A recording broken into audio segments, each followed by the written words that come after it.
திருப்பாடல்கள் 119 1 8 முடிய. மாசற்ற வழியில் நடப்போர் பேறு பெற்றோர்.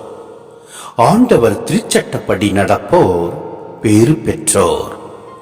அவர் தந்த ஒழுங்குமுறைகளை கடைபிடிப்போர் பேறு பெற்றோர். முழு மனதோடு அவரை தேடுவோர் பேறு பெற்றோர்.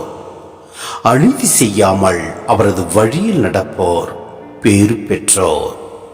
ஆண்டவரே, நீர் உம் நியமங்களை தந்தீர், அவற்றை நாங்கள் முழுமையாய் கடைபிடிக்க வேண்டும் என்றே. உம்முடைய விதிமுறைகளை நான் கடைபிடிக்க என் நடத்தை உறுதி உள்ளதாய் இருந்தால் எவ்வளவோ நலம். உம் கட்டளைகளை எல்லாம் கருத்தில் கொண்டிருந்தால் இகழ்ச்சி உரே. உம் நீதி நெறிகளை நான் கற்றுக்கொண்டு நேரிய உள்ளத்தோடு உம்மை புகழ்வேன். உம் விதிமுறைகளை நான் கடைபிடிப்பேன். என்னை ஒருபோதும் கைவிட்டு விடாதேயும்.